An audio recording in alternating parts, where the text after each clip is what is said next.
Hi everyone, எல்லாரும் எப்படி இருக்கீங்க? ஹோப் எல்லாரும் ரொம்ப நல்லா இருக்கீங்கன்னு சொல்லி நினைக்கிறேன். இந்த வீடியோ வந்து கண்டிப்பாக ஒரு யூஸ்ஃபுல்லான வீடியோவாக தான் இருக்கும். என்னென்னா நியூ பார்ன் பேபியோட பேரண்ட்ஸ்க்கு ரொம்ப ரொம்ப யூஸ்ஃபுல்லாக இருக்கும். பாப்பாங்களுக்கு எப்படி பர்த் சர்டிஃபிகேட் அப்ளை பண்ணி என்னென்ன டாக்குமெண்ட்ஸ் வேணும், அந்த டைமில் நீங்கள் எப்படி ரியாக்ட் பண்ணணும், என்னென்ன மாதிரியான சுச்சுவேஷன்ஸ்லாம் வரும், நான் என்னென்னலாம் மிஸ்டேக் பண்ணேன் அப்படிங்கிற எல்லா விஷயத்தையும் நான் இன்றைக்கி உங்கள் கூட ஷேர் பண்ண போகிறேன். ஸோ டைம் வேஸ்ட் பண்ணாமல் வீடியோக்குள்ளே போயிடலாம். Let's get into the video. So first வந்து நீங்கள் பர்த் சர்டிஃபிகேட் அப்ளை பண்ணி வாங்க போகிறீங்க, இல்லை உங்களுக்கு பாப்பா வந்து டெலிவரி ஆக போகிறாங்க, நீங்கள் ஒரு நியூ பார்ன் பேரண்ட்டாக ஆக போகிறீங்கன்னா பர்த் சர்டிஃபிகேட் அப்ளை பண்ணுறதுக்கு இந்த ஒரு 5 விஷயம் மட்டும் ஞாபகம் வச்சுக்கோங்க. ஃபர்ஸ்ட் விஷயம் என்னன்னு பார்த்தீங்கன்னா, நீங்கள் பாப்பா பிறந்து 3 மந்த்ஸ்க்குள்ளே பர்த் சர்டிஃபிகேட் அப்ளை பண்ணி வாங்கணும். கம்பல்சரியாக 3 மந்த்ஸ்க்குள்ளே வாங்குறது ரொம்பவே பெஸ்ட்டு. அதுவும் 21 டேஸ்க்கு முன்னாடி நீங்கள் வாங்கிட்டீங்கன்னா அப்ளிகேஷன் ஃபீஸ் வந்து கிடையவே கிடையாது. உங்களுக்கு ஒரு 500 ருபீஸ் வந்துட்டு சேவ் ஆகும். ஸோ 21 டேஸ்க்கு முன்னாடி அப்ளை பண்ணி வாங்குறதுங்கிறது யோசித்து நீங்கள் அதுக்கேற்ற மாதிரி உங்களோட ஷெடியூல்லாம் பார்த்துட்டு பேர்லாம் டிசைட் பண்ணிட்டு நீங்கள் அதுக்கேற்ற மாதிரி டிசைட் பண்ணிக்கோங்க. இன்னொன்று வந்து ஃபர்ஸ்ட் செட் ஆஃப் காப்பி கொடுப்பாங்க. உங்களுக்கு மொத்தம் 2 காப்பி கொடுப்பாங்க பர்த் சர்டிஃபிகேட்டில். அதில் ஃபர்ஸ்ட் செட் ஆஃப் காப்பிக்கு மட்டும் 200 ருபீஸ் எனக்கு வந்து சார்ஜ் பண்ணாங்க. ஸோ வந்து நீங்கள் 21 டேஸை தாண்டிட்டிங்கன்னா இந்த ஃபர்ஸ்ட் செட் ஆஃப் காப்பிக்கும் நீங்கள் வந்து ஃபீஸ் பே பண்ணணும். நெக்ஸ்ட்டு வந்து அப்ளிகேஷன் ஃபீஸும் பே பண்ணணும். ஸோ 21 டேஸ்க்கு முன்னாடினா நமக்கு வந்து அப்ளிகேஷன் ஃபீஸ் வந்து ஃப்ரீயாக வரும். ஸோ இதை மைண்டில் வச்சுக்கோங்க.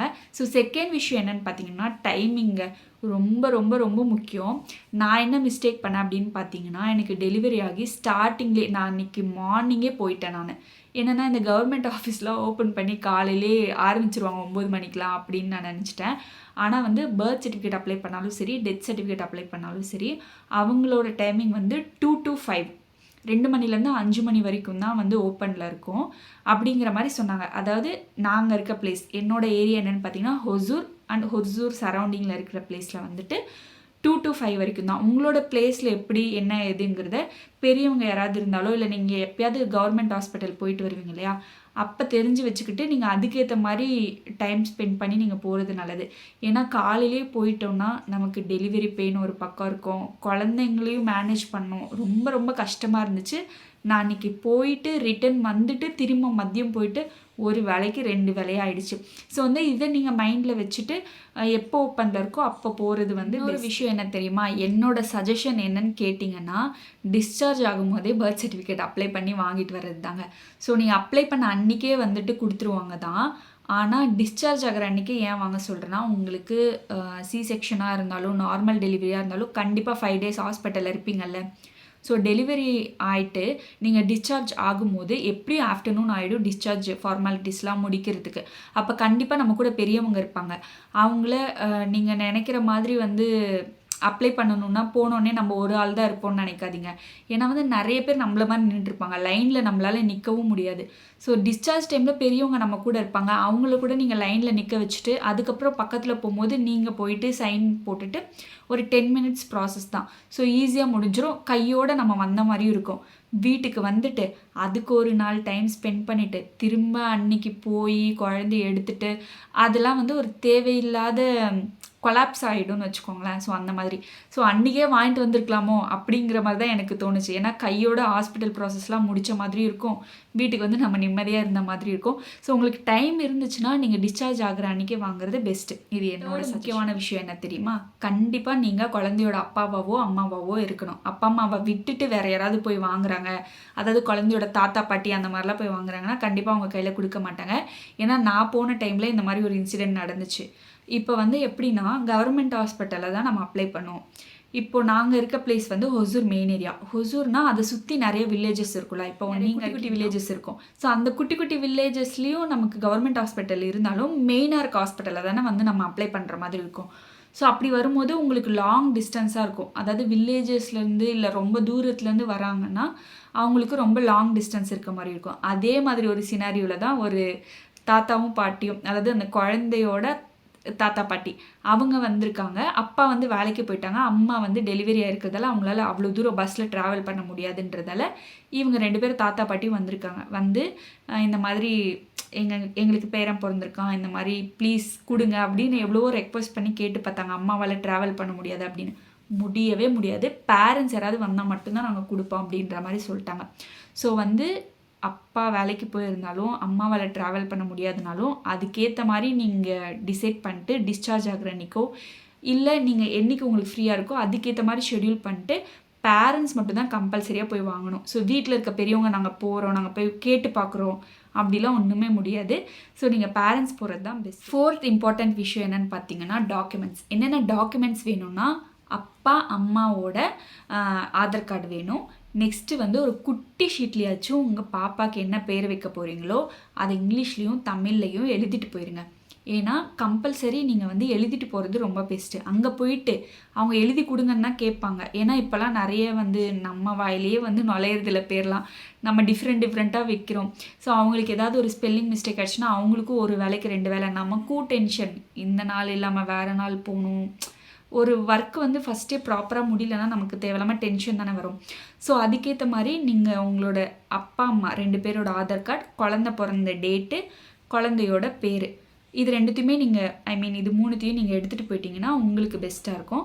ஸோ அங்கே உள்ளர போயிட்டு என்ன ப்ராசஸ் வந்து உங்களுக்கு நடக்கும்னா இதுதான் வந்து 5வது விஷயம். உள்ளே போயிட்டு என்ன நடக்கும் அப்படின்னு பார்த்தீங்கன்னா, உள்ளே போனதுமே உங்களுக்கு வந்து அப்பா அம்மா 2 பேரோட ஆதார் கார்டு கொடுத்தீங்கன்னா அதில் என்ன நேம்ஸ் இருக்கோ அதுக்கேற்ற மாதிரி அவங்க வந்து நேம் பிரிண்ட் பண்ணிவிடுவாங்க.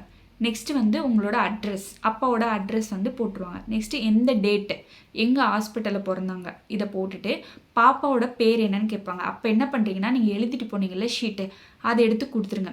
வீட்லேயே எழுதிட்டு போகிறது பெஸ்ட்டு. ஏன்னா அங்கே போய் நம்ம தேடிட்டு இருக்க முடியாது. குட்டி பேப்பர் வேணும், பென்னு வேணும் அப்படிங்கிற மாதிரிலாம்.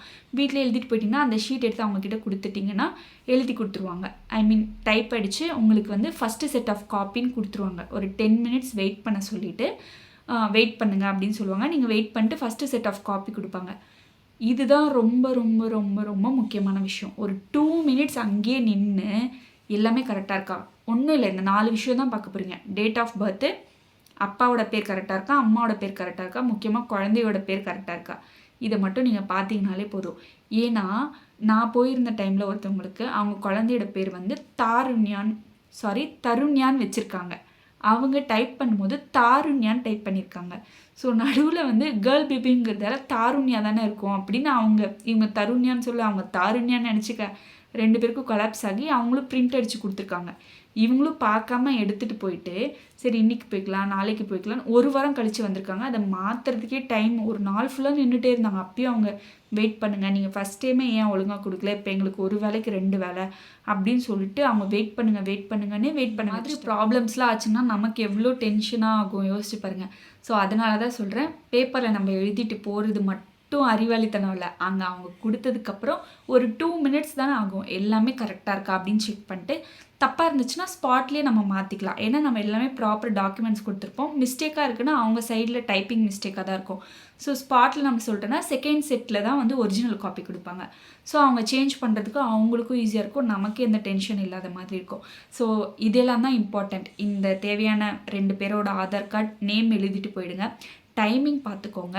அதுக்கப்புறம் ட்ராவல் பண்ணுறது எப்படின்னு பார்த்துக்கோங்க. இதெல்லாம் தான் இம்பார்ட்டண்ட். இதெல்லாம் அப்ளை பண்ணிட்டீங்கன்னா உங்களுக்கு என்றைக்கு அப்ளை பண்ணுறீங்களோ அன்றைக்கே வந்து பர்த் சர்டிஃபிகேட் கொடுத்துருவாங்க. ஸோ நீங்கள் சேஃபாக வந்து இது பண்ணிக்கலாம். 21 டேஸ்க்கு முன்னாடினா இன்னும் கொஞ்சம் பெஸ்ட்டாக இருக்கும். டிஸ்சார்ஜ் ஆகிறதுக்கு ஒரு 5 நாளைக்கு முன்னாடினா அதுக்கு முன்னாடியே நீங்கள் பேர்லாம் யோசித்து வச்சுட்டீங்க. இல்லை ஜாதகம் பார்க்கணுன்னா வீட்டில் இருக்க ஜென்ஸோ இல்லை பெரியவங்களோ பார்த்து சொல்லிட்டிங்கன்னா ஒரு 5 நாளைக்குள்ளனா நம்ம கையோட வரும்போதே ஹாஸ்பிட்டலேருந்து வரும்போதே எல்லா வேலையும் முடிச்சுட்டு வந்துடலாம்.